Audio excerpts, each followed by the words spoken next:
It's Jason with drpremed.com, and I want to talk to you guys about your pre-health advisors and what you need to be doing to get into medical school. I'm actually kind of heated at the moment. I actually just got a call off of the call with one of the students I'm coaching and advising through the process of getting into medical school. They have what they need to be doing because they've been working with me for the past several months now, and they told me that they had to meet with the pre-health committee at their university, and it's a big name school that's very reputable.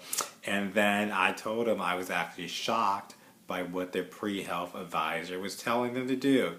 The pre-health advisor told the applicant that right now one of the things they should be focusing on is their medical school selection list.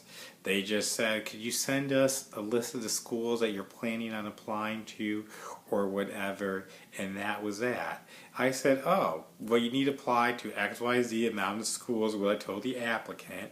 And I also said, do you know what you're looking for in a medical school, or what are the factors that you should be considering in applying to medical schools or actually selecting which schools? I told them, well, one thing you want to do is definitely consider whether you're in-state or out-state. That's going to make a factor because most people, where they go to medical school, they actually go on and reside to practice medicine in that state, so that's a big factor. And also you get some advantages if you're a resident of the state, of the medical school state where you're applying to, so you consider that. And then even a financial aspect of versus in-state versus out-state tuition, as I said, to consider. And then even a big thing is, do you know your learning style? Because medical schools, they're teaching differently, and you need to know what's going to work best for you. I was telling a student, you have your traditional in the classroom, or now probably video way of learning, and then you have the small group problem-based learning, and so you really need to know what's going to work best for you. Are you the person who wants to just be spoon-fed that information through a lecture or a video from a professor, or are you the type that wants to be in a more interactive setting where you kind of need to do research in the library, online, and then come back in a small group session being proctored by an upperclassman or actually a professor or a physician to go over these topics and learn that way? That's something that you need to consider. And then even, how do you even decide, like, you know the number of schools you want to apply to, and I tell students that there's 3 tiers of where you want to have your medical schools fall into. You want to have your reach dream schools.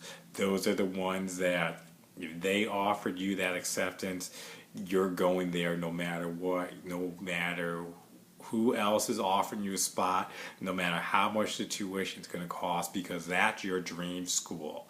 You are dead set sold on that. So you have that, and then you have 2 other tiers that you want to break your application into. So I say you want to break your medical school selection list into thirds. That's going to make sure that you have a you're applying broadly and widely to get into medical school.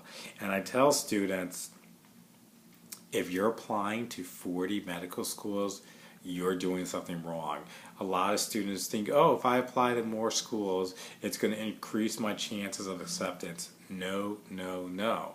You're most likely making the same mistake in your application, and it's going to be just multiplied to every school that you apply to, because you need to be at a certain threshold, a certain level of competitiveness, and when you're at that level and you go out and apply, you don't need to spend all this money and all of these applications, secondaries, for like 40 plus medical schools, thinking it's going to boost your chances. It's not like you're playing a lotto, and the more tickets you buy, or however what you do to get enrolled in the lottery is going to help your case for getting into medical school. It doesn't work that way. There's pretty much a broad standard that medical schools are looking for, and either you have it or you don't, and it kind of explains why some applicants get all acceptances from all the different schools that they apply to, whereas other applicants can apply to all these schools and basically are getting rejected left and right because they don't meet that threshold that the medical schools are looking for.